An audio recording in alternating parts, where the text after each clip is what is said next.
Boa noite a todos, tudo bem com vocês?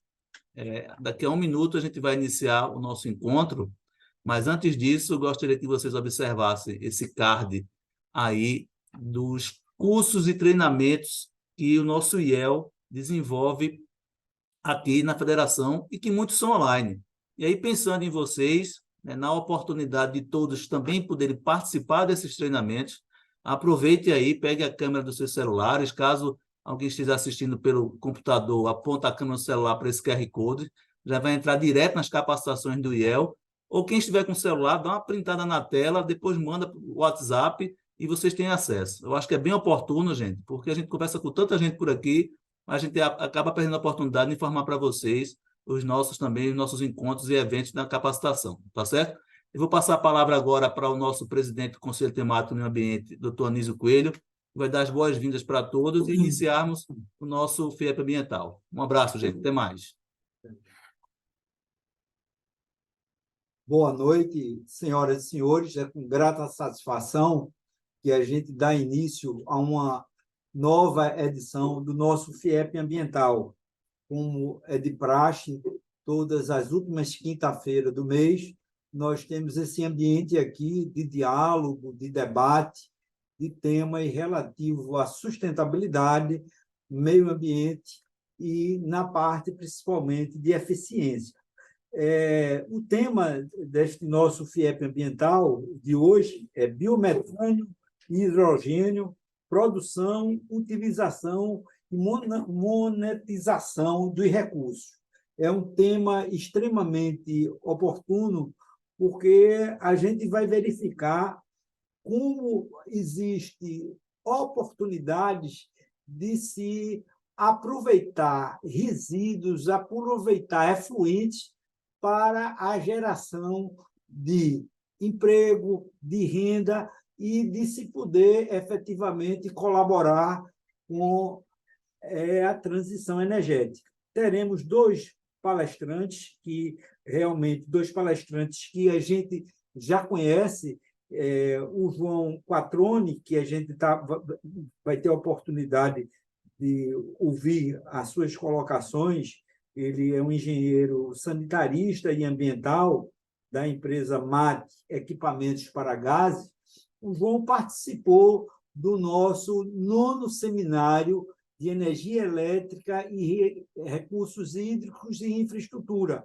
Uma apresentação muito boa, e que essa apresentação, em função do tempo exíguo, ele não teve a oportunidade de complementar todas as informações, os dados e as oportunidades que se tem na geração do biometano. Então, eu já agradeço a participação de todos vocês, do João e do professor Sérgio Pérez, e vamos dar início agora. E o nosso FIEP ambiental, a gente tem entre 20 e 30 minutos de tempo para cada palestrante, e depois a gente tem uma sessão de debate, agora sempre tendo em meta um tempo máximo de nosso encontro de 1 hora e 30 minutos. Então, João, agradeço muito a sua participação e tenho um prazer de passar a palavra para você, amigo. Bom, eu que agradeço mais uma vez a FIEP pela oportunidade, por esse momento da gente poder dividir aqui um pouco, né, sobre o biometano.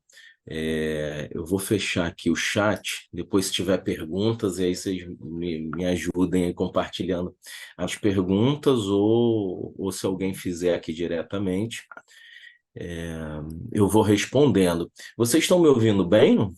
Bem, muito bem. Tranquilo.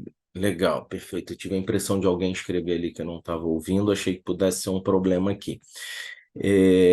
Bom, vou compartilhar aqui uma apresentação para a gente conseguir seguir um roteiro e respeitar aí o horário e o espaço que foi disponibilizado. Bom, como eu estava comentando, só rapidamente, a MAT é uma empresa já com uma história muito longa, tem 83 anos de idade, é uma empresa brasileira, e foi a primeira empresa na América Latina a fabricar cilindros para armazenamento de gases a alta pressão. Então, a MAT foi fundada em 1940 e um pouquinho depois, em torno de 1960, começou a fabricação de cilindros para gases a alta pressão, e aí a gente está incluindo o cilindro para todos os tipos de gases, né? Oxigênio, CO2. E hoje a MAT tem como principal produto os cilindros para armazenamento de gases, mas também toda a linha de produto relacionado ao armazenamento e transporte de gases a alta pressão. Nessa história da MAT, mais recentemente, principalmente nos últimos 10 anos, a MAT vem trabalhando muito na ideia de solução integrada. A gente sabe que no Brasil a gente ainda tem muita oportunidade industrial de produção de equipamentos no Brasil, principalmente na área de gases, e por isso a gente cresceu muito a linha de produção, olhando principalmente para as oportunidades do biometano, porque é um mercado muito embrionário ainda no Brasil, já está acontecendo, mas o que a gente tem de oportunidade de crescimento no mercado de biometano no Brasil fez a gente se preparar para ter toda a solução completa, permitindo que isso se desenvolva no Brasil. Ainda aí, concluindo essa parte inicial sobre a MAT, é uma empresa brasileira, tem a sede, o escritório central aqui no Rio de Janeiro, onde eu fico, o complexo industrial, toda a produção está em Jundiaí, no interior de São Paulo, e a gente tem vários centros de distribuição espalhados pelo Brasil, um deles aí em Pernambuco, e além disso a gente tem 3 filiais, que são filiais de distribuição, não são de produção, então toda a produção da MAT é feita no interior de São Paulo, em Jundiaí, e é o que alimenta todo o comércio nos Estados Unidos, no México e na Argentina, sai tudo aqui do Brasil, é um produto brasileiro, então a MAT é uma multinacional brasileira, digamos assim. Os principais clientes da MAT são as grandes companhias de gases, né, Praxair, que é do grupo Linde, Air Liquide, Air Products e Messer, que fornecem gases medicinais e industriais, então utilizam nossos produtos para armazenamento e transporte desses gases. As indústrias de bebida, que também são grandes consumidores de gases.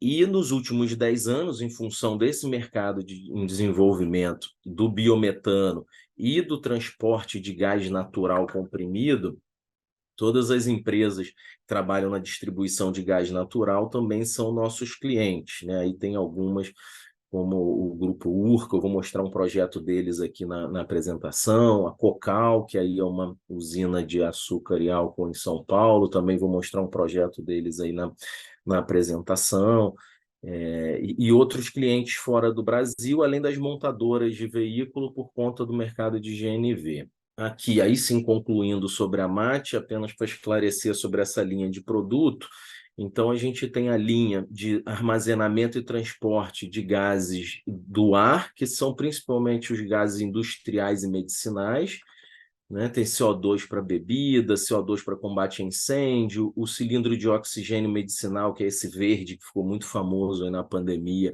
infelizmente, apareceu no jornal todo dia esse cilindro aí, também é produção da MAT, e é interessante comentar que a MAT é uma indústria brasileira e é o maior fabricante desse tipo de equipamento da América Latina. Então, o Brasil, nesse sentido, é privilegiado por ter esse produto disponível aqui. Em outros países, a questão foi muito mais crítica por falta da indústria local. A linha completa para o mercado de gás natural veicular, a gente vende os cilindros, suporte, os kits de conversão para o gás natural veicular. Em Pernambuco é um mercado importante veicular, tem muitos veículos rodando a gás natural, sendo convertidos a gás natural, então é um mercado importante da MAT. Nesse mercado veicular, eu queria comentar aqui, porque junto com o mercado de biometano, vem sendo desenvolvido um mercado também dos veículos pesados, né?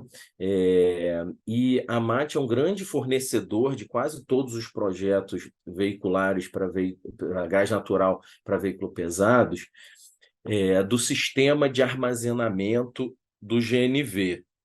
Esse projeto especificamente que está aí na tela é um projeto da MWM, que é um fabricante de motores a gás natural e geradores, com mais de 70 anos de experiência, também com a planta industrial em São Paulo, mas operando em todos os estados, em vários países.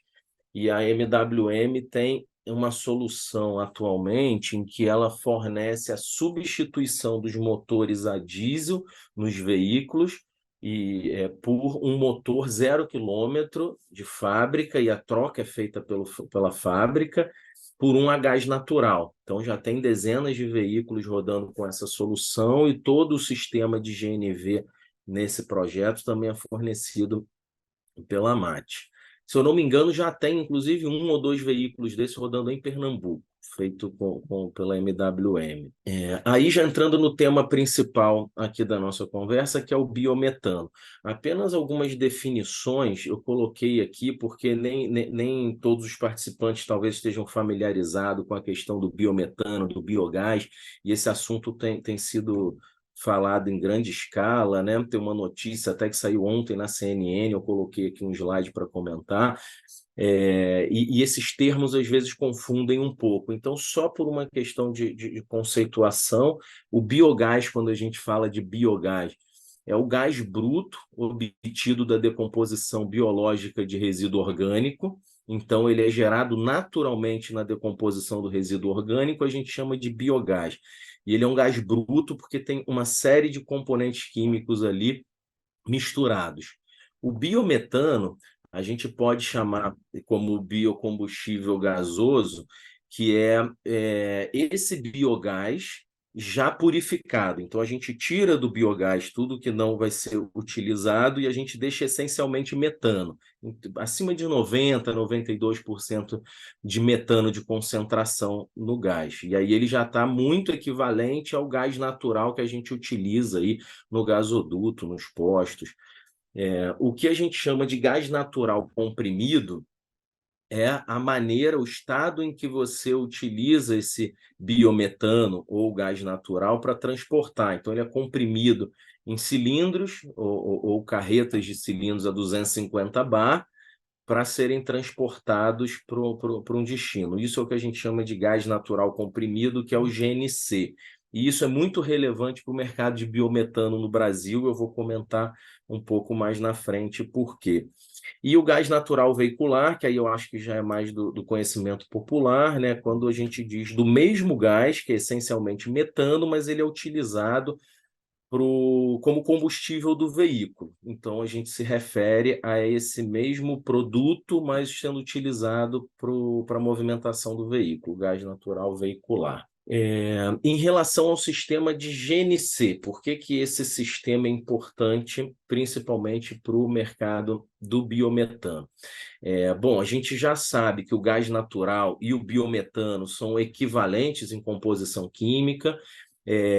Eles são comprovadamente o combustível mais limpo atualmente, já que ele emite muito menos poluente para a atmosfera quando utilizado, e ele pode ser utilizado para substituir aí, na indústria o carvão, o óleo combustível, o diesel e o GLP.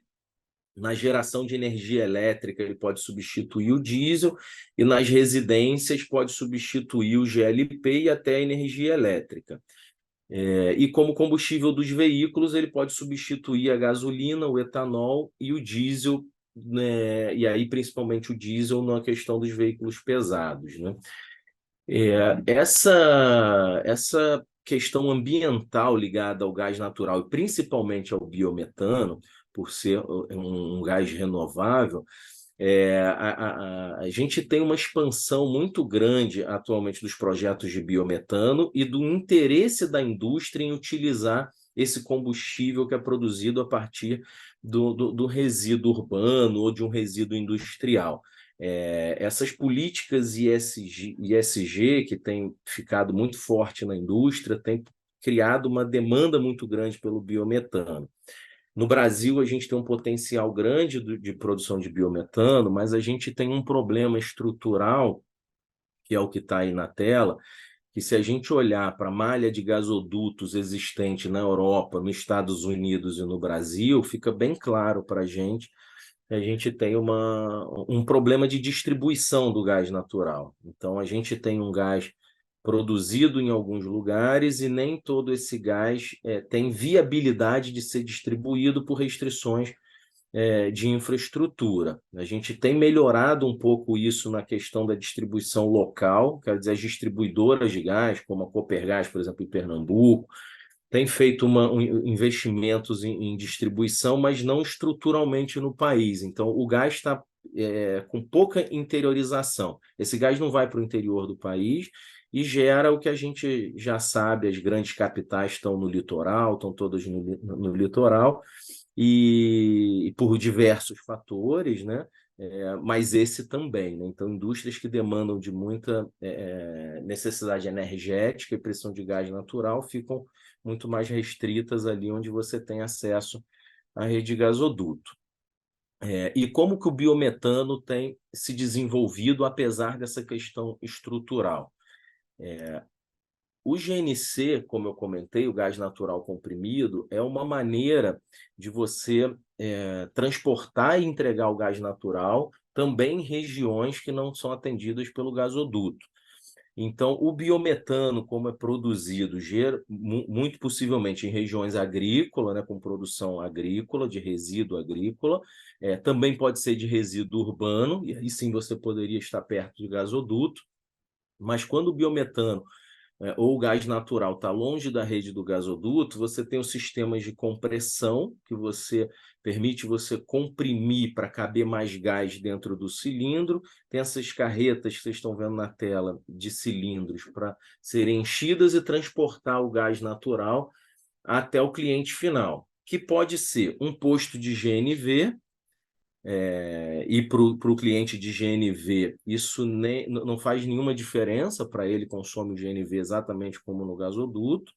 Você só precisa de alguns equipamentos ali para fazer essa entrega do gás natural, ou numa indústria, diretamente para uma indústria, ou até para pequenas cidades. Então, existem hoje cidades no Brasil que são atendidas por GNC. Eu posso comentar, por exemplo, Campos do Jordão é uma cidade em que o gasoduto não chega na cidade, mas internamente na cidade você já tem uma rede de gasoduto construída. Só que essa rede é alimentada por carretas de GNC. Então, as carretas chegam numa base, são conectadas ali, e dali é jogado o gás no gasoduto. Então, quem está na sua residência, cozinhando no fogão e tendo gás natural, nem percebe que na verdade, esse gasoduto é alimentado por uma base onde tem carretas de GNC. Aqui no Rio de Janeiro, a gente tem 3 ou 4 cidades que são abastecidas dessa forma também. Então, isso já é muito comum no Brasil e fora do Brasil, esse tipo de solução. A gente chama de solução completa, porque esse é um dos principais segmentos em que a MAT trabalha, é produção e fornecimento dessa solução. Todos os equipamentos que estão envolvidos, a MAT fabrica e fornece para os clientes, seja de gás natural ou de biometano. Bom, como eu estava comentando sobre o potencial de biometano no Brasil, aí são dados da Biogás, a Associação Brasileira de Biogás, com esses dados da Biogás, a gente pode ver que o Brasil tem um potencial de geração de 44 bilhões de metros cúbicos por ano. E para a gente ter noção do que são esses 44 bilhões em volume de metros cúbicos no ano, se a gente olhar essa nota que tem aqui embaixo, todo o gás natural que foi disponibilizado no Brasil, a gente teve 17 bilhões de gás natural importado, bilhões de metros cúbicos por ano importado. Então, o potencial que a gente tem de geração de biometano, que seria a metade daqueles 44 bilhões, porque esses 44 bilhões a gente está se referindo a biogás. Lembra daquele conceito inicial que eu comentei? Quando a gente purifica e deixa ele acima de 90% de concentração de metano, você pode considerar entre 50% e 60% do volume como metano. Então, digamos que aqui 50% disso seria 22 bilhões de metros cúbicos de biometano. Eu poderia substituir todo o gás natural que foi importado, seja da Bolívia, pelo Gasbol, ou seja por GNL, todo esse gás natural importado poderia ser atendido pelo biometano, em termos de volume. É óbvio que tem a questão estrutural que a gente comentou, de que você precisa botar tudo isso no gasoduto para atender onde está a demanda, né? Então, em termos de volume, a gente vê como é importante e gigantesco o potencial de produção de biometano no Brasil. A gente já tem conhecimento de que é um dos maiores do mundo, e por isso esse assunto tem sido tão relevante para as indústrias no Brasil. Olhando para Pernambuco, para o estado de Pernambuco, e fazendo a mesma análise no estado de Pernambuco, a gente teria aí um total aproximado de 720 milhões de metros cúbicos por ano de potencial de produção de biogás. Isso significa praticamente 2 milhões de metros cúbicos por dia de biogás, e usando o mesmo racional da gente considerar 50%, a gente estaria falando ali em quase 1 milhão de metros cúbicos por dia de biometano. E fazendo uma comparação com o consumo em Pernambuco, o consumo total de GNV, mais do comércio, mais residencial, em Pernambuco, são dados da Copergás, do relatório de administração da Copergás, foi numa média abaixo de 500 mil metros cúbicos por dia. Então, a gente pode ver que a capacidade de produção, o potencial de produção de biometano em Pernambuco também poderia substituir grande parte do gás natural fóssil hoje já consumido em Pernambuco, e ainda sobraria, né? Nessa distribuição do potencial, a gente pode olhar aí que a gente tem um grande potencial sucroenergético também em Pernambuco, da produção agrícola, um pouco menor, mas de proteína animal também tem um potencial muito grande de produção com os resíduos da produção de proteína animal, e também relevante o volume do saneamento de resíduo urbano, ou da questão de tratamento de efluente. Você teria um potencial também muito grande de produção de biometano. Aqui ainda ilustrando quanto significa esse volume do potencial de biometano no Brasil, e uma comparação, se a gente utilizar esse biogás para geração de energia, que é um uso menos nobre, digamos assim, do que usar na indústria ou até nos veículos, você substituiria para energia elétrica, você teria um equivalente a todo o consumo anual do estado de São Paulo podendo ser suprido com produção de energia elétrica através do biogás. Em comparação com o uso do diesel, esse potencial de biometano no Brasil poderia substituir toda a importação de diesel que foi feita no Brasil em 2019, 2020 e 2021, ou seja, 3 anos de importação pode ser atendida com apenas o volume de 1 ano de produção do biometano no Brasil. Então, está muito claro para a gente, já no Brasil, de que o potencial do biometano é gigantesco, por isso os projetos estão crescendo assim, em progressão geométrica, e por isso tem sido dado muito valor para o biometano também pela indústria. A gente já vê muita indústria contratando o consumo do biometano antes do projeto ser construído. Então, hoje, uma planta de biometano, muitas já na construção já tem toda a produção dela vendida para as indústrias que estão olhando para a questão ambiental, para a redução de emissão de carbono, e isso mostra como é relevante esse tema para a indústria no Brasil. Aqui só uma ilustração, eu imagino que grande parte das pessoas já conhecem isso, mas também como conhecimento geral, a produção do biometano a partir de um aterro, por exemplo, de resíduo urbano. Então, o aterro tem ali a disposição do resíduo, naturalmente na decomposição da parte orgânica do resíduo, você gera o biogás bruto, como eu comentei, e você no processo tem que primeiramente remover o H2S. Depois dessa remoção, você já poderia utilizar um tratamento básico para geração de energia elétrica a partir do biogás, e você também pode fazer uma purificação adicional com filtragem, para você manter aquela concentração ali em torno de 90%, 95% de metano e poder utilizar, seja para transportar, como a gente mostrou, para a indústria, para cidades ou para postos GNV, como também para alimentar os veículos diretamente na produção. Tem projetos já funcionando dessa forma, eu vou mostrar aqui umas imagens. Isso é a produção a partir de aterro.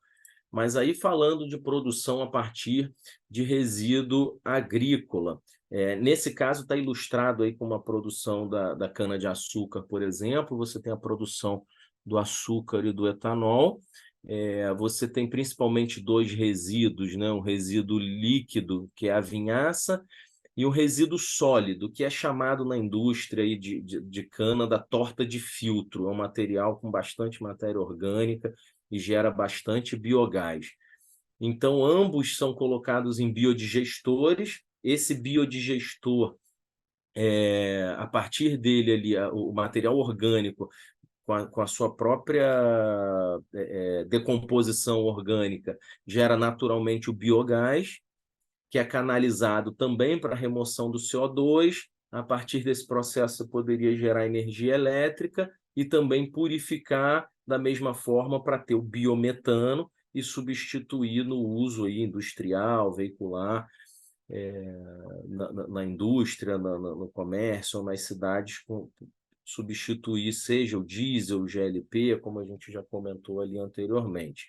E esse resíduo não precisa ser necessariamente de cana, a gente tem potencial, como a gente viu ali do resíduo de produção animal, quando você tem efluentes com alta carga orgânica, você tem esse mesmo potencial. Tem uma indústria de carne em São Paulo, que ela tem um efluente, a questão do sangue dos animais é uma carga orgânica riquíssima e gera bastante biogás com esse efluente líquido ali na produção da proteína bovina. Bom, aqui só para ilustrar isso que a gente está comentando, essa é uma planta de biometano em São Paulo. Aqui vocês podem ver essas grandes, como se fossem esses balões brancos, são os biodigestores. Essa sim é uma usina de açúcar e álcool, e está usando o resíduo para gerar biometano, gera energia elétrica, fornece um gás natural para gás brasiliano diretamente no gasoduto. Então tem um gasoduto da Gás Brasiliano que chegou aí para levar esse gás para a cidade, e também fornece gás natural através de carretas da MAT para alguns clientes industriais que não são atendidos por esse gasoduto, mas que fizeram um contrato de compra do biometano, buscando a redução de emissão de carbono, os créditos de carbono desse tipo de produção. Essa indústria tem uma produção muito grande de biometano.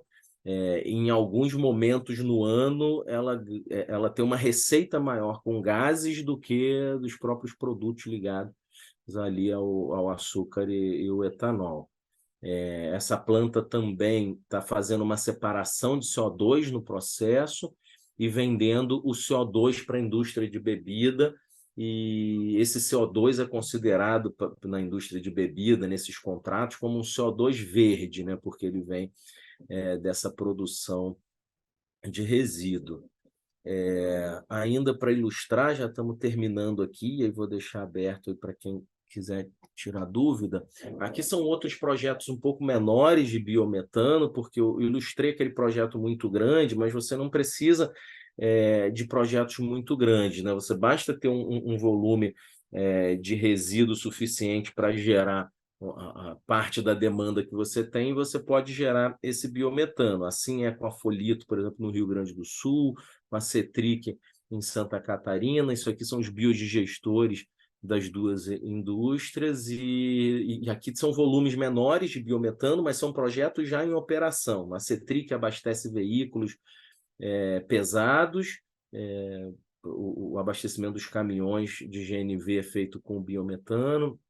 A Folito vai abastecer também uma garagem de uma transportadora que tem dezenas de veículos comprados com a Scania, esse veículo a gás natural, e todo o abastecimento dessa frota, dessa empresa, vai ser atendido com gás natural a partir da Folito.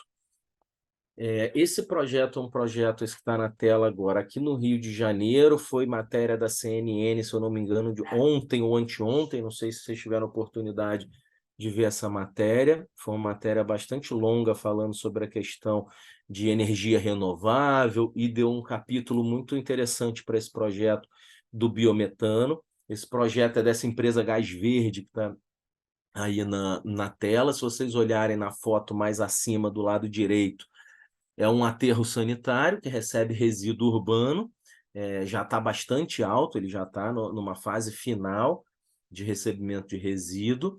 Tem toda uma estrutura de captação do biogás que é gerado ali pela decomposição da matéria orgânica. Esse biogás é levado aqui na foto do lado esquerdo, vocês já podem ver melhor, numa planta de purificação e separação dos gases.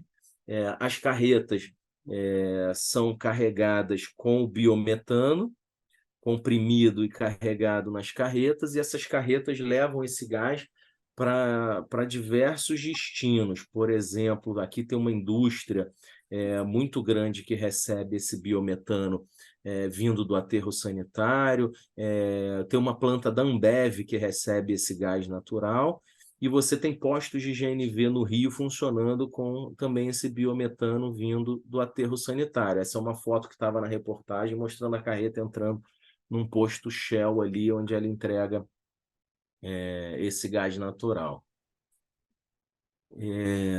Aí, finalizando, cumprindo com o tempo sem extrapolar o tempo, quando eu falo da solução completa, você tem diversos equipamentos para essa operação, seja para carregamento das carretas, que são os compressores de gás natural, como para entrega do gás natural. Você, num posto, por exemplo, utiliza dispenser, tem armazenagens, a carreta de transporte, e essa é justamente toda a linha de produtos em que a MAT trabalha e fornece hoje para biometano. Tem até para ilustrar, não sei se vocês estão vendo a minha imagem também, mas eu botei uma foto atrás aqui de plano de fundo, que é de uma carreta de biometano.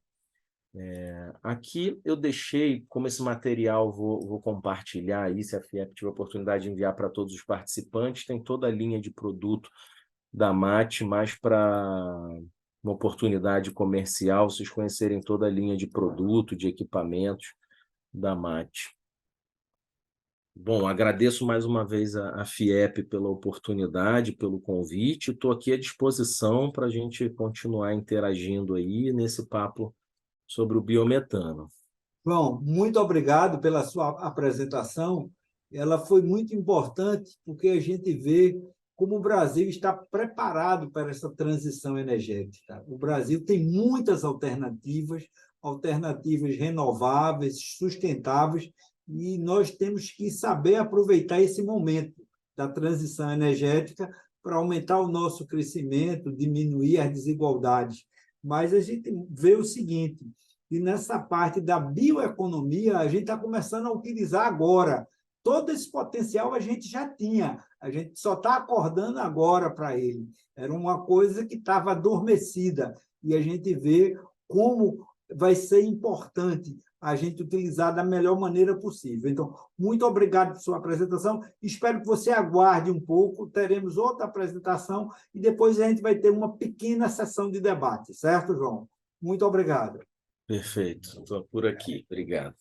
Dando continuidade agora no nosso FIEP Ambiental, eu vou ter o prazer e o privilégio de chamar o professor Sérgio Pérez, que é um professor, pesquisador da Universidade de Pernambuco, especializado nessa área de energia sustentável, e que a gente teve a oportunidade de ouvir uma palestra dele muito boa, numa audiência pública que teve aqui na FIEP, uma audiência pública de uma comissão especial da Câmara Federal sobre essa parte de transição energética, uma audiência pública que foi trazida aqui pelo deputado Pedro Campos, e o doutor Sérgio fez uma apresentação brilhante, e essa apresentação foi tão boa que a gente foi provocado, a gente foi instado a poder compartilhar com mais pessoas o conhecimento do professor Sérgio Pérez, principalmente nessa parte da produção do hidrogênio, porque é algo de futuro e a gente precisa debater mais esse tema para a sociedade estar conhecendo desse potencial que o Brasil tem de mais uma outra alternativa para a geração de energia renovável e sustentável. Professor Sérgio, a palavra é do senhor. Bom, boa noite a todos.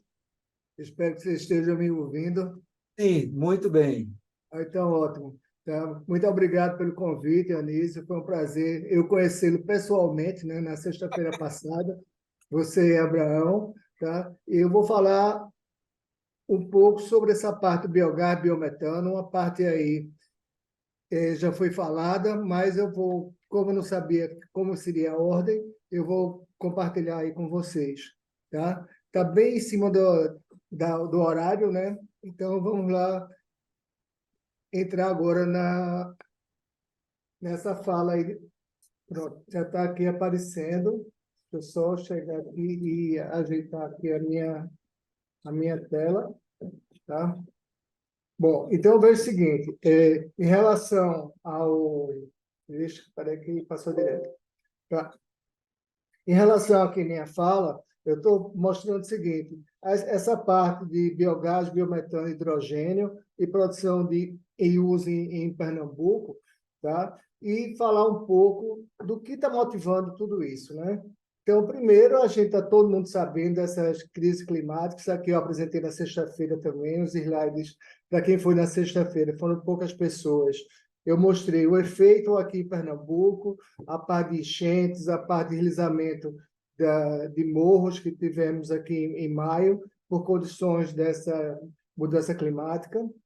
Depois a gente vê também esse problema que está tendo no Rio Grande do Sul, de enchentes, e ao mesmo tempo que é uma coisa que a gente nem nunca imaginou, de chegar e ver uma seca desse tamanho no Amazonas, que é a maior seca em 121 anos, certo? Então, isso aí é uma coisa bem grave que a gente fica vendo, tá? E se a gente comparar aqui o antes e o depois, aqui no Amazonas, a gente vê que isso aí tudo é causado pelas mudanças climáticas. E essas mudanças climáticas, os causadores, certo? São esses gases fluorados que a gente já está dando conta, mas verificando essa parte do CO2 de origem fóssil, o metano, tanto de origem fóssil como origem animal, certo? Como origem biológica, né? E a parte do óxido nitroso, né? Que isso aí é a parte já envolvendo a parte de fertilizantes. Aqui as emissões do mundo, mostrando principalmente que a China e os Estados Unidos são os principais poluidores, certo? E com isso aí a gente verifica que o Brasil, apesar de contribuir com 1% dessas emissões, eles, nas grandes capitais, ele tem um grande efeito em cima da população, de poluição, e os efeitos climáticos é sentido por todo mundo.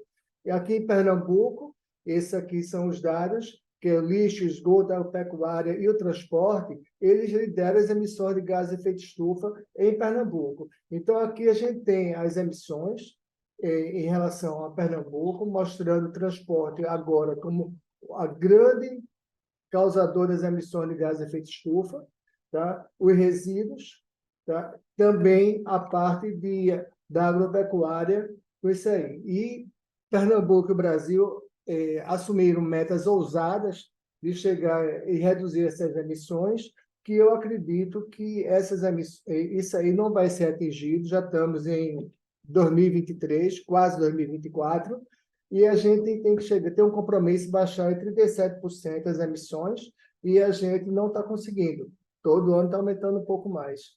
E a gente tem que falar da neutralidade das ações das ações que têm que ser efetivadas. Então, isso aí, tudo isso aí ligado às ODS, a ação do clima, que tem um reflexo sobre todas as outras, certo? Principalmente essa parte da bioenergia, da comunidade sustentável, consumo e produção eficientes, E tudo isso só vai poder ser implementado se tiver essas parcerias entre universidade, governo e a indústria também para fazer isso aí. Tem que ser tudo aplicado. Então, com isso aqui, é só uma introdução que a gente vai trabalhar isso para chegar, mostrar a produção, o uso de resíduos para fazer o uso para a produção de combustíveis não poluentes, como o biogás, o biometano, o hidrogênio sustentável, chamado também de renovável, e combater também o efeito poluidor de descartes desses resíduos, tá? Mesmo que estejam aterros que na legislação brasileira coloca como destino adequado, certo? Mas são os maiores emissores aqui em Pernambuco e nos lixões. Tá? Então, aqui eu estou mostrando os tópicos, vou passar direto, mostrando exatamente aqui esse efeito da transição de chegar, de mudar do combustível sólido. A gente passou por uma fase que utilizava mais combustível sólido, passou para utilizar combustível líquido na área de petróleo e derivados. E agora está numa fase de combustíveis gasosos, aonde aparece o hidrogênio como uma grande vedete, mas eu digo que a gente tem que verificar ele não como energético em si, mas ele com uma matéria-prima para a produção de combustíveis mais sustentáveis, tá? E também com a utilização do biometano e do etanol, o metanol, o DME e outros combustíveis que também podem ser produzidos utilizando a biomassa e os resíduos, tá? O etanol, nesse caso, seria de segunda geração, tá? Então, nessa parte de descarbonização via biomassa, só mostrando de novo essa equação da fotossíntese, mostrando que as plantas elas captam o CO2 e liberam oxigênio, certo? E produz a glicose, que é utilizada tanto no caso da gente aqui na usina de cana-de-açúcar, né? No caso é a sacarose, né? Nem a glicose, tá? Mas ela da glicose ela faz isso aí e você chegar e as plantas utilizarem isso aqui para a fixação do carbono. Então a gente tem uma utilização bem interessante. Então aqui o biogás já falou, né? 60% de metano, 40% de dióxido de carbono. Aqui são as etapas para a formação do gás, certo? Você tem aqui a parte de hidrólise, que é a etapa mais decisiva de você chegar e verificar as rotas de produção, a parte de conseguir degradar esses resíduos, essa biomassa. Então, com isso aqui, você vai fazer uma parte de hidrólise, depois a citogênese, a cetogênese, metanogênese, certo? E tem uma parte paralela que não faz parte da parte de degradação em si, mas é a parte de sulfetogênese, certo? Mas concorre com ela, tá? E aqui é onde a gente tem a produção de CH4. Só aproveitando esse gráfico aqui, essa última fase, a metanogênica, é uma fase gasosa, onde os micro-organismos eles utilizam os gases que foram produzidos anteriormente para a produção do metano, certo? Como falta hidrogênio, ele vai e utiliza esse hidrogênio acaba produzindo CO2 e a partir daí também tem a concorrência com as sulfidrílicas. Mas no caso agora está fazendo muita pesquisa para chegar e você oferecer uma maior uma ingestão de hidrogênio aí, de tal maneira que você consiga aumentar esse teor de metano já diretamente no biodigestor. São coisas que nós estamos já trabalhando. Então, isso aqui, o tempo de retenção vai depender do tipo de substrato, certo? E aqui, a produção do biogás também vai chegar e depender do tipo de substrato. Já foi falado aí do nosso potencial, e aqui eu estou só mostrando que a gente tem tanto a parte de estercos animais, excrementos animais, a parte de gramíneas, restos de comida, resíduos panificadoras, gorduras e óleos, que você pode chegar nessa combinação inteira, você tem uma produção muito grande, enquanto se você jogar num aterro, você vai ter uma produção limitada a mais ou menos 50 metros cúbicos por tonelada de resíduos, porque somente a parte úmida, tá? Que é a responsável pela produção, que são restos de alimentos. Tá? e nas diretivas europeias e americanas já hoje, isso aí, você utilizar, são proibidos. Primeiro, descartar esses resíduos em aterros e também já faz parte do programa de reciclagem. Isso aí já é uma reciclagem já energética. Então, aqui você tem uns métodos, quando você faz a produção de biogás, para chegar à purificação para o biometano, que tem alguns métodos secos, que é a separação por membrana e também por PSA, certo? E tem os métodos úmidos, que você utiliza processos com amina e lavagem com água. Eu vou ter que passar bem rápido, por causa da hora, faltam 10 minutos só, então eu vou chegar e verificar isso aqui. Tá? Então, o biometano tem que ter o mínimo de 90%. Eu vi ali que eu botei H2S minúsculo, mas não foi isso, é erro de digitação. Tá? A produção do gás, a depender aonde ele esteja produzido, você vai ter o gás de aterro e um gás que proveniente de biodigestores, que tem uma diferença em relação a teor de H2S e a parte de siloxano, que só é produzido em aterro, não é produzido em biodigestores. O teor de H2S é maior nos biodigestores, certo? E o teor do metano também é maior nos biodigestores. Aqui você tem uma diferenciação entre o biogás do que é produzido no biodigestor e no biogás de aterro. Em média, o teor de metano em gás de aterro é em torno de 53%. Quando você trabalha com biodigestores, você tem uma média maior do que isso. E algumas vezes você consegue chegar a mais de 70% do teor de metano. Ele falou aí dos tipos de biodigestores. Então, aqui, ó, biodigestor canadense, que é uma lagoa coberta, isso aí são indicados para os resíduos que têm um baixo teor de sólidos, tá? Como no caso aí, ele mostrou ali a vinhaça. E esse aqui, o CSTR, são biodigestores agitados que você permite uma maior concentração de sólidos. Então, para alimentos, essa parte é mais aconselhada o STR. E tanto um quanto o outro, os resíduos desse processo são biofertilizantes que podem ser utilizados na lavoura. Então, nada disso aí é perdido. E o Brasil depende da importação de fertilizantes para ser utilizado na lavoura. Tá? Então, essa aqui é uma plantação no Canadá, onde ele utiliza o efluente líquido do biodigestor para fazer processo de fertilização. Tá? Isso aqui eu já mostrei. Deixa eu passar para o contrário. Tá certo? Então, seguinte, esse mesmo biometano que está sendo produzido, o biogás, ele pode ser utilizado para a produção do hidrogênio.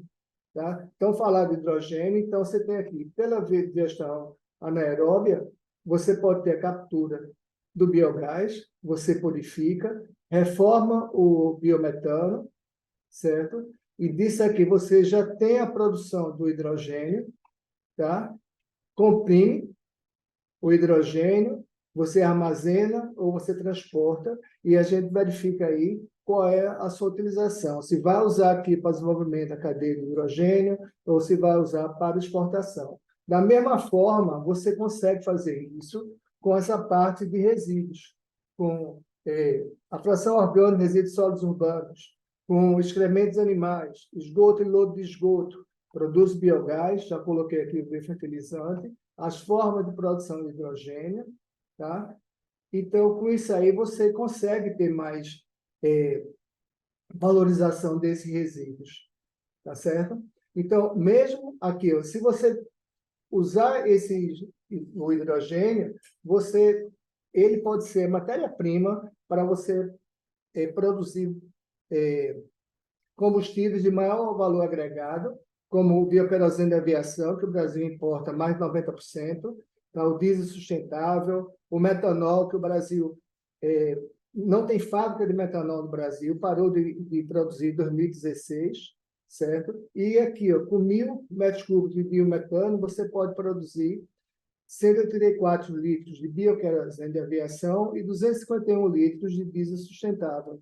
Então, isso aí você está trabalhando para a descarbonização. A gente vai conviver durante muito tempo ainda com a parte de combustível fóssil, mas que é o mal necessário. Aqui são as classificações de hidrogênio, tá? Entre combustíveis fósseis e a parte de hidrogênios renováveis.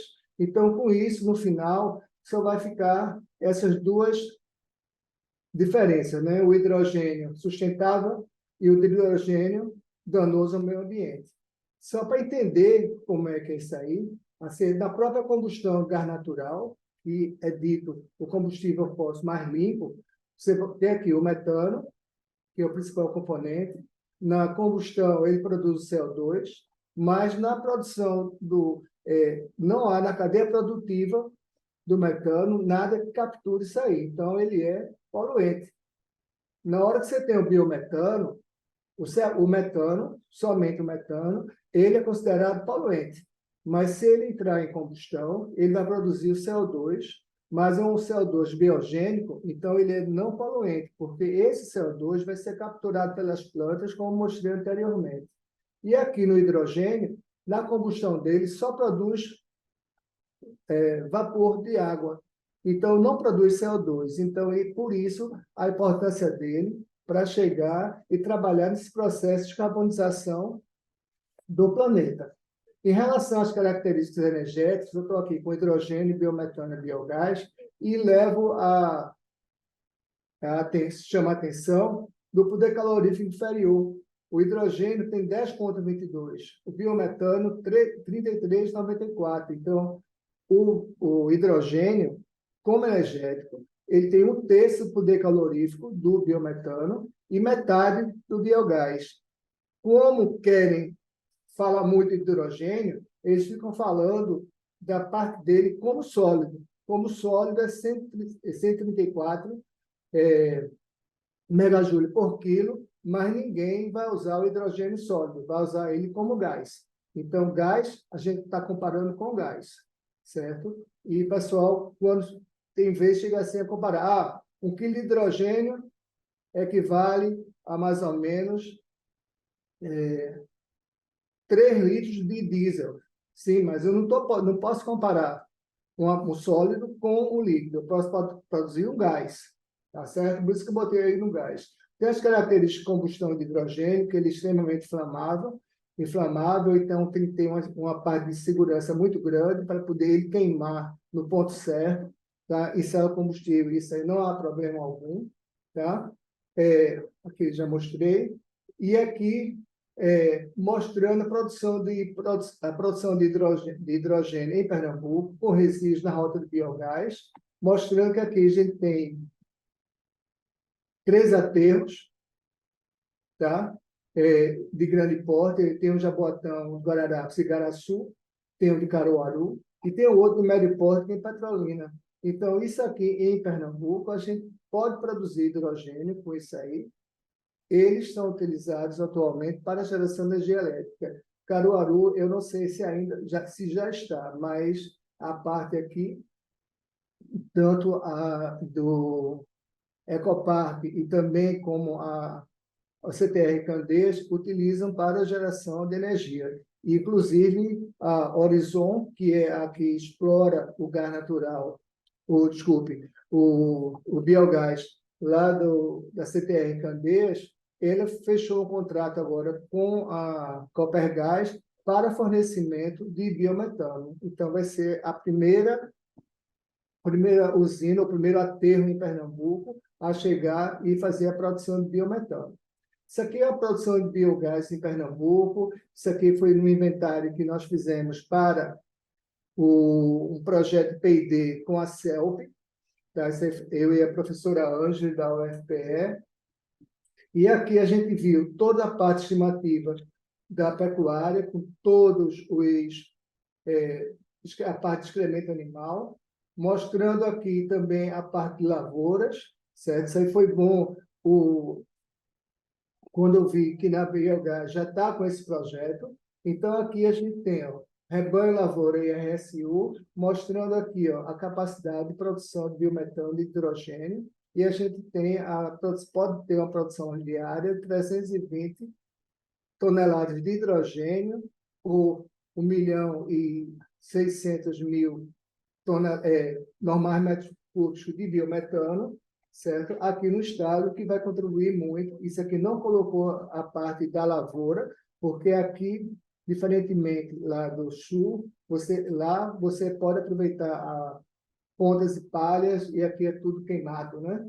Então, só para complementar aqui, eu aproveitei para falar essa parte de descarbonização na indústria, mostrando que as indústrias quantificarem resíduos que são gerados, então, resíduos alimentares, oleocultura, gordura da caixa, a parte de esgoto, resíduo de campinação e poda, ele pode chegar, verificando isso aí, pode determinar qual a tecnologia mais apropriada para a produção de combustíveis e por tipo de resíduo, mostrando a parte de biodigestão, a parte de biodiesel, verificando outras utilizações e assim contribuir para a redução de custos na indústria.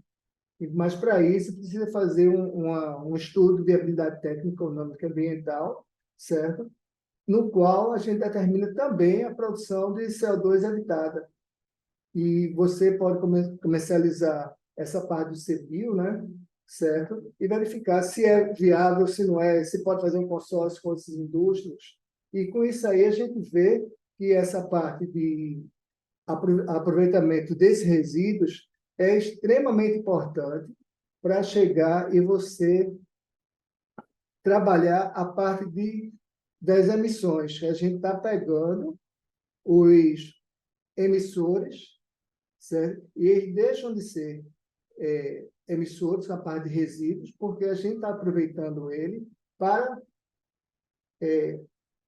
a geração, a produção de combustíveis e a combustão e a produção também de energia elétrica. Então, você tem várias opções, certo? Então, essas tecnologias hoje são chamadas waste to anything, ou seja, resíduos para qualquer coisa, porque a gente pode produzir toda a parte de energia elétrica, como pode produzir biocombustíveis, certo? E, a partir daí, você pode fazer qualquer tipo de combustível sustentável. Então, é isso que tem que verificar. E essa parte do hidrogênio, você tem outros usos. Isso aqui são algumas pesquisas na universidade, não vou deixar aí mostrando, certo? E mostrando ainda o seguinte, que o hidrogênio você tem a capacidade de produzir aço verde, produzir fertilizantes, muita coisa você pode utilizar. E aqui, fazendo só uma propaganda da universidade, que a gente está sentindo a necessidade de formar um curso de Lato Sensu, uma especialização, no qual a gente consiga estudar mais ou capacitar pessoas com essa cadeia produtiva do hidrogênio. Então, a gente está trabalhando nisso aí para ver se no começo do próximo ano a gente já começa a trabalhar isso aí. Tem alguns questionamentos que a gente tem que chegar a verificar, qual é o combustível que pode ser produzido, por que eu tenho que enterrar esses... Hoje a gente não utiliza já esses resíduos como matéria-prima, então tem que mudar a consciência ambiental para a gente se tornar bem mais sustentáveis. E uma coisa que nós da universidade sentimos é a distância que a gente tem das indústrias, que está diminuindo, mas está faltando pesquisas e projetos em P&D, porque estão querendo fazer investimentos em projetos com TRL 5, 6, 7. Como é que pode, se a gente chega aqui, a gente até hoje não consegue resolver os problemas básicos de bancada, tá? A gente tem que trabalhar com isso, para trabalhar em maiores escalas, para poder chegar a uma parte comercial. Se não tiver um investimento em pesquisa e desenvolvimento e essa interação com a indústria, para ter um pioneirismo, a gente vai ficar sempre a reboque do exterior, ou seja, vai produzir hidrogênio, manda para fora e compra o produto manufaturado. Tá? E não é isso que a gente quer. Então, agradeço aqui, né, as pessoas, e então, muito obrigado, aí estão meus dados. Então, volto a palavra aí para o doutor Anísio, tá certo? Para a gente chegar e voltar à discussão. Professor Sérgio, muito obrigado pela sua apresentação. trouxe dados muito importantes e interessante para a comunidade ter conhecimento que nós temos universidades aqui fazendo pesquisa, desenvolvimento, trazendo inovação.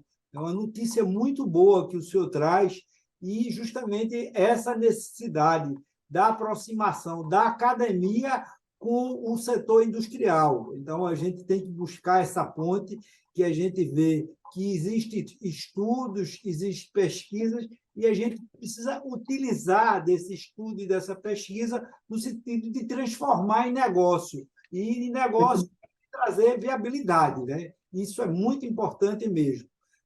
A gente vai começar agora a parte, já temos algumas perguntas aqui, mas eu vou começar inicialmente fazendo uma pergunta para o João Quattroni. João, veja o seguinte, a gente vê o potencial muito grande do biogás aqui para o Brasil, para o nosso estado, mas em termos de viabilidade econômica financeira, esse tipo de projeto, qual o montante de investimento, qual a taxa média de retorno, porque a gente está tratando de negócio. Obviamente, para o negócio ser viável, ele tem que se pagar e dentro da conjuntura econômica que a gente vive. Então, hoje, como é que está a taxa de retorno de investimento para a geração de biogás, e a gente ter o biometano e poder ter utilização, ou ele comprimido para utilização veicular, ou utilização numa indústria como fonte energética? Como é que está essa parte de viabilização econômica financeira e também a escala desses projetos? Por favor, João.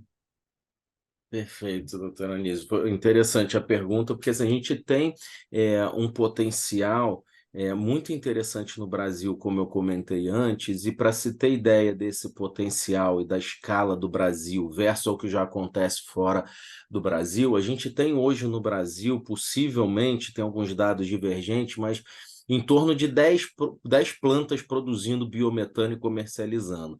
Na Europa, tem em torno de 1.000 plantas de biometano.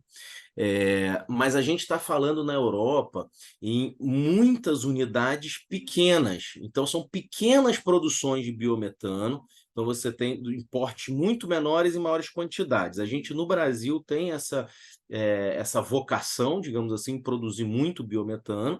A gente tem, como eu falei, projetos que podem ser explorados, e aí é muito fácil fechar a conta, porque você tem um volume de gás muito grande a ser comercializado, e um gás que hoje é visto como um produto premium para a indústria que busca redução da pegada de carbono. Mas tem muitas plantas em que você consegue fazer em pequena escala, assim como na Europa. Por exemplo, tem uma cooperativa no Paraná, que é uma cooperativa de pequenos produtores de produção animal, e eles vão fazer a produção juntos. Então, pegaram ali pequenos produtores, são várias pequenas fazendas, vão fazer como cooperativa essa planta. Essa planta vai produzir 1.000 metros cúbicos por hora, já um volume interessante, já viabiliza.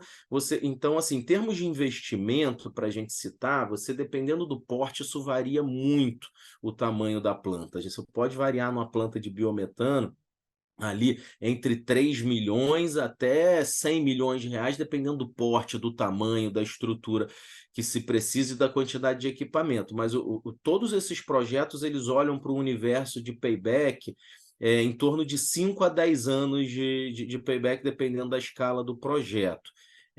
E a métrica que é feita é que no passado era quantificado, valorado o biometano olhando pelo preço do gás natural.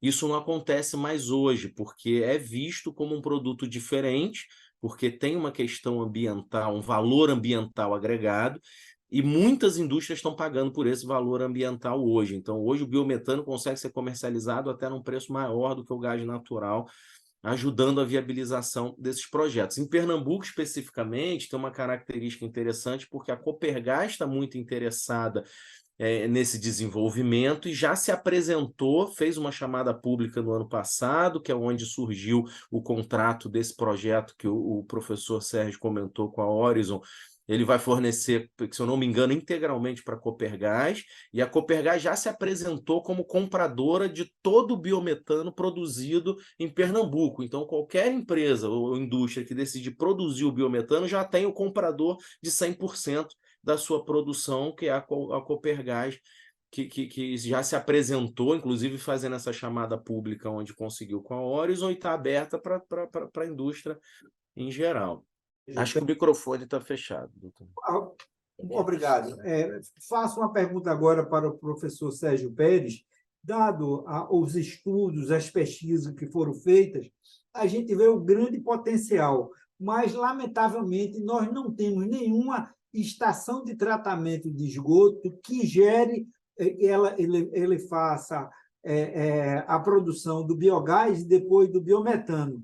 A gente tem uma grande estação de tratamento de esgoto, que é essa estação de tratamento aqui do Cabanga. Então, não sei se o senhor já chegou a estudar essa viabilidade para efetivamente ser utilizado aquela estação de tratamento de esgoto do Cabanga para a geração do biometano e daí poder gerar qualquer outro produto, o hidrogênio, o metanol, ou a amônia, aquilo que venha lhe dar maior viabilidade econômica e financeira. O senhor chegou a fazer algum estudo específico nessa área, professor? Olha, você está me ouvindo? Estou sim, professor. Então, veja o seguinte, teve um projeto que foi uma chamada estratégica da ANEEL em 2014, no qual a gente começou a fazer um trabalho junto com a Compesa e junto com a Shopping Camará, certo? E lá, nesse estudo, a gente chegou praticamente montou um biodigestor lá na estação de tratamento de esgoto Rendeiras, em Caruaru, certo? Acontece que teve um problema na obra civil, que era a parte da Compesa, e o biodigestor depois estava cheio de lodo de esgoto e começou a produção de biogás, e em poucos dias ele colapsou. Então, a gente estava em negociação tanto com a Neoenergia, que estava financiando o projeto, e a Compesa, que comprou toda essa parte de geração para fazer esse estudo lá. E a gente está voltando a conversar sobre isso para ver se a gente aprimora isso, não somente a produção de energia elétrica, mas também de chegar e fazer a parte de reforma do biometano para a produção de hidrogênio, para começar a fazer como campo experimental, certo? Pelo que também eu soube, pelo pessoal da Compesa, teve uma chamada para a exploração do lodo do esgoto, resíduos de esgoto, para a geração de biogás, e parece que não deu nada. As únicas propostas que apareceram foram exatamente para a utilização do lago, dos reservatórios da Compesa, para utilização para a geração de energia solar. Então, a gente fica sempre limitado. Como é que a gente consegue desenvolver tecnologia aqui no Brasil se a gente chega e não consegue os financiamentos para fazer projeto de demonstração? Tá? Aí você falou, fazer fertilizante. A gente tem que chegar e fazer esses projetos funcionarem, porque uma coisa é bancada, outra coisa é quando você faz ele já numa dimensão de demonstração, porque aí você vai verificar os gargalos tecnológicos mais aprofundados, a parte de não ter interrupção do fornecimento e de produção, e a partir daí você vê a sua utilização. Tá? Eu falei isso na sexta-feira. Como é que a gente vai fazer isso aí? Não está tendo investimento. Como eu disse, tem muito papel, tem muito MOU, tem muito LOI, né, a carta de intenção e tudo, mas muitas dessas empresas elas querem terem respondido os gargalos tecnológicos que não foram respondidos por falta desses projetos de demonstração. E esses problemas vão ficar sempre como um empecilho. ou a gente vai ter que chegar e comprar tecnologia lá fora, porque a gente não vai ser capaz de responder resolver esses gargalos, porque está faltando o quê? A qualificação de mão de obra, a parte de chegar e você experimentar isso aí, é uma tecnologia nova, a gente precisa fazer um investimento maior nesse setor. Essa é minha opinião. Não canso de chegar e falar, porque conhecimento a gente tem, está faltando investimento. Muito obrigado, professor. Muito esclarecedora a sua resposta. Temos aqui uma pergunta para João.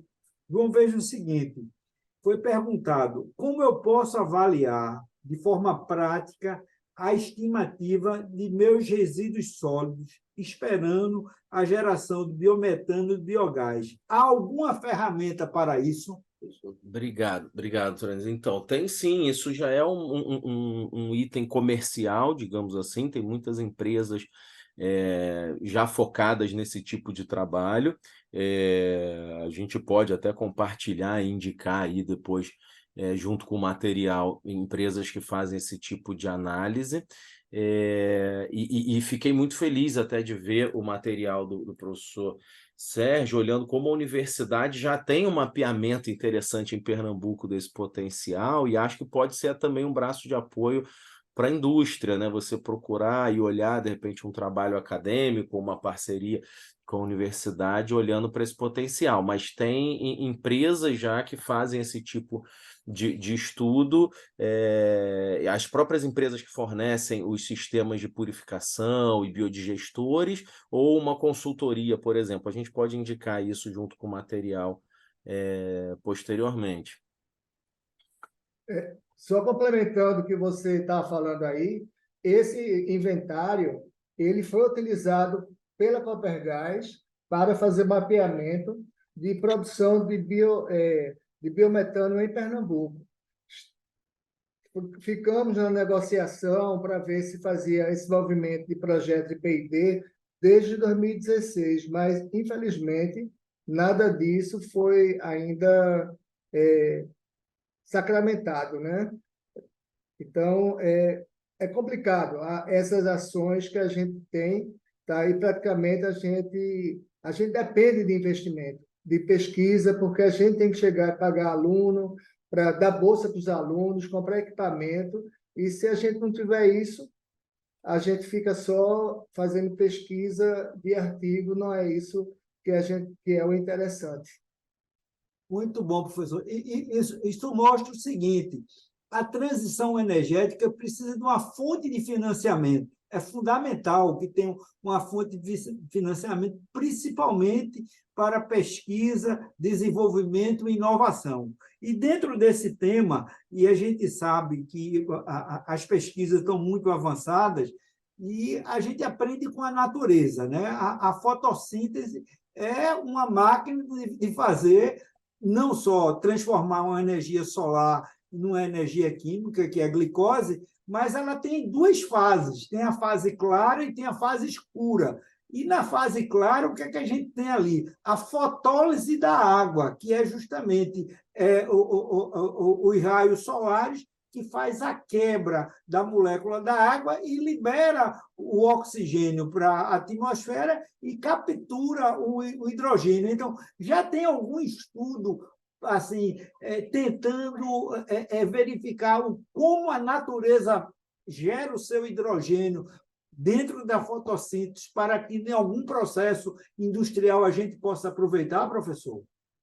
Olha, tem essa parte de fotocatálise, certo? Inclusive, a GIZ, que é a Agência Alemã de Cooperação Técnica, ela investiu mais de 6 milhões, talvez até 10, na UFRJ, no projeto que com o professor Cláudio Mota, que também faz parte da Rede Brasileira de Tecnologia de Biodiesel, e ele está chegando e desenvolvendo esse projeto. Não somente esse, como também essa parte de captura de CO2. Em 2019, a convite do Ministério de Ciência e Tecnologia, tá? Eu fui à Alemanha e verifiquei lá um projeto bastante interessante que era o de captura de CO2 do ar, certo? Então, se você tem a produção do hidrogênio, você tem a captura de CO2 do ar, você já está descarbonizando, e isso aí, nesse projeto, que era numa usina de produção de energia elétrica com resíduos sólidos, e lá eles não enterram, eles queimam para gerar vapor e gerar energia elétrica. O CO2 capturado ia para uma estufa para produção de alimentos, certo? Mas esse mesmo CO2 ele pode chegar a ser utilizado em processos químicos para poder chegar e produzir combustíveis como bioquerosene de aviação, e é isso que está sendo pesquisado aqui no Brasil também. Tá? Esse encontro, mas eu quero franquear o seguinte. João, você tem alguma pergunta a fazer ao professor Sérgio, de um assunto que você acha interessante e que realmente possa trazer uma contribuição? Pode, fique à vontade.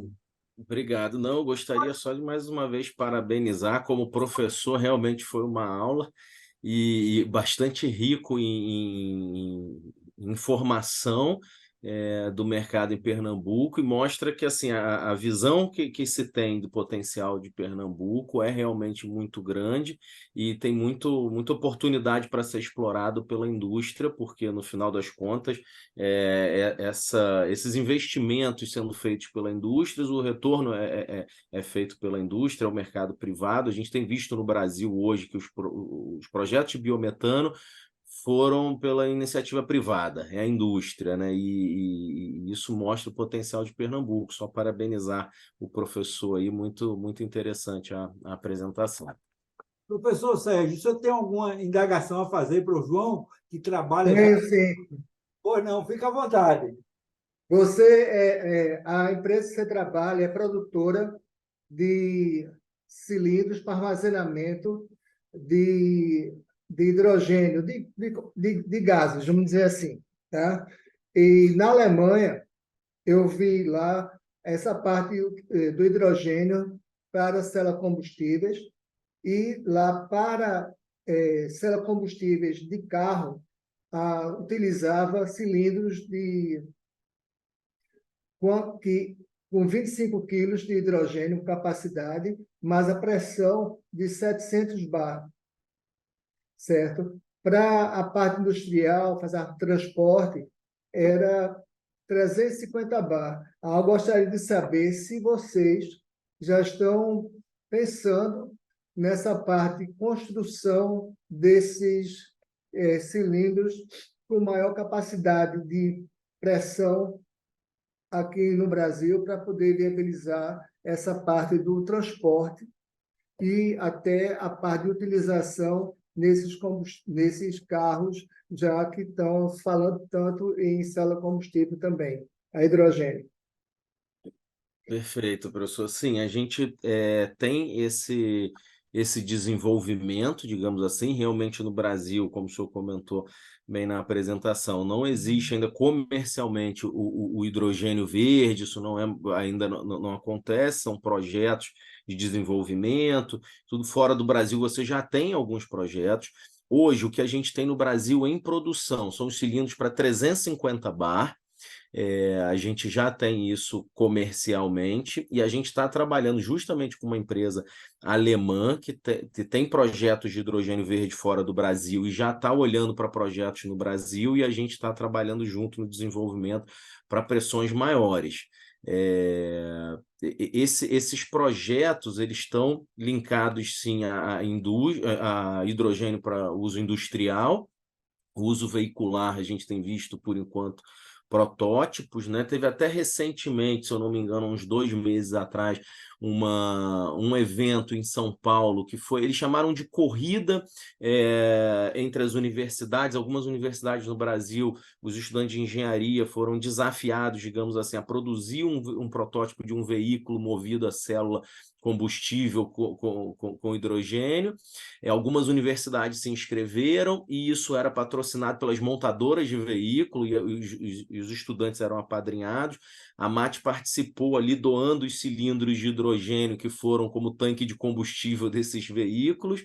E 4 universidades construíram, de fato, um veículo que andaram movidos a célula de hidrogênio. Esse projeto, na verdade, ele tem mais o intuito de desenvolvimento dos profissionais que vão trabalhar com isso no futuro, né? Porque hoje não tem esses profissionais já especializados, tudo apenas na questão acadêmica. Então, para os estudantes já se familiarizarem e poderem ser absorvidos depois pela indústria automotiva, né? Por isso a indústria automotiva estava ali como grande patrocinador. Mas a gente está, sim, olhando para esse mercado, a gente tem uma ideia, professor, de que comercialmente o momento do hidrogênio verde no Brasil ele pode ser daqui entre 5 e 10 anos, talvez. É uma ideia que a gente tem, uma visão de mercado. Hoje o biometano já é um produto comercial, está trabalhando bem. Na sequência, é a nossa visão, é de que daqui a 5 ou 10 anos isso vai ter escala comercial e tudo, mas a gente já trabalha nesse desenvolvimento, sim. Nós estamos já na parte final, então eu quero agradecer aos 2 palestrantes, que realmente foram muito significativas as colocações aqui feitas, pertinentes, mostrando todo esse potencial que o Brasil tem e que a gente não pode perder essa oportunidade. O Brasil é a bola da vez na transição energética mundial e vamos aproveitá-las, e através de diálogo, de discussões de políticas públicas. Então, sempre no fechamento do nosso encontro, a gente dá 2 minutos para cada palestrante fazer suas considerações finais. Mas já fica os nossos agradecimentos aqui da Federação das Indústrias do Estado de Pernambuco pelas brilhantes palestras que vocês nos proporcionaram. Então, João, você tem 2 minutos para fazer suas considerações finais na sua participação nesse nosso encontro. Obrigado aí, doutora Anísio. Eu sei que ali já extrapolei até um pouquinho do meu tempo na apresentação, mas queria só aproveitar esse momento para, mais uma vez, parabenizar a Federação da Indústria de Pernambuco, agradecendo aí diretamente ao doutor Anísio, representando toda a direção da FIEP. Realmente é uma grata surpresa ao que eu vi no seminário que eu participei e agora o envolvimento da indústria de Pernambuco nessas questões. Aqui a gente vê pela quantidade de participantes que estão aqui, pela quantidade de participantes que estavam no seminário, como, de fato, esse é um tema de interesse da indústria, o potencial, e me coloco aqui à disposição de todos que tiverem interesse, como aí surgiu uma dúvida de possível empresa para avaliar os resíduos, estamos à disposição, me coloco aqui à disposição para apoiar no que for necessário, e à disposição da Federação da Indústria, sempre que precisar, pode contar conosco, porque vocês realmente estão de parabéns com um trabalho muito bem feito. Obrigado e parabéns ao professor Sérgio Pérez também pela apresentação. Muito obrigado, João. Professor Sérgio, por favor, o senhor dispõe de 2 minutos para suas considerações finais e nossos agradecimentos pela sua brilhante participação. Nos enriquece muito. Muito obrigado aí pelo convite, certo? Que foi feito aí para o Abraão e para você, Anísio. Gostei muito de conhecer também aí a parte de João Paulo, tá? Esses projetos, a gente sempre batalha. Eu estou vendo aqui algumas pessoas conhecidas. Eu vi Natália aí do IAT também, tá? O IAT, que é um grande parceiro nessa parte de pesquisa que a gente faz, certo? Junto com a universidade. E os desafios são lançados. O que a gente quer é que as indústrias também provoquem a gente para ter essa proximidade, porque nós, como universidade, a gente forma mão de obra para as indústrias, certo? Então, isso aí a gente precisa, porque usar a lei do bem, que vocês tenham desconto a dedução no imposto de renda, para poder chegar e buscar mais a universidade, que a universidade vai chegar e corresponder, vai formar aqueles pesquisadores para as indústrias que serão funcionários futuros, e a gente precisa incentivar esses jovens a arrumarem as soluções brasileiras e não chegarem e esses jovens todos chegarem, e os de maiores capacidades, e ir embora do Brasil, como está acontecendo. A gente precisa fazer essa fixação de mão de obra. dessas pessoas que são treinadas. E esses treinamentos a gente precisa da indústria e da cooperação de todos vocês. Tá? Obrigado.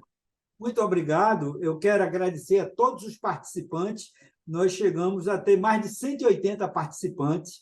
O nosso público é um público muito eclético. A gente tem empresários, executivos, estudantes, profissionais liberais, está entendendo? Então, realmente, tivemos pesquisadores, a gente teve essa oportunidade de ouvir essas palestras. Meus agradecimentos a todos que participaram, agradecimento aqui a Rafaela, agradecimento a Abraão, ao companheiro do Conselho Temático, que está aqui ao meu lado, Marcelino, todos os companheiros do Conselho Temático do Meio Ambiente que estão participando, empresários, presidentes de sindicatos, e quero dizer que a gente está satisfeito, porque nossa missão como Conselho Temático do Meio Ambiente é essa, trazer palestras, diálogos, provocações para que a gente seja cada vez mais sustentável e a gente possa contribuir com essa transição energética tão necessária, tão importante para todos nós. Muito obrigado, uma boa noite para todos. Estamos aqui de portas abertas. A Federação das Indústrias valoriza muito essa parte ambiental, essa parte de eficiência no consumo de energia e na parte de inovação e desenvolvimento. Muito obrigado a todos e uma boa noite. Eu só queria deixar mais uma informação que será disponibilizado as apresentações. Então, para as pessoas que têm interesse em aprofundar, as apresentações serão disponibilizadas. Muito obrigado. Obrigado, boa noite.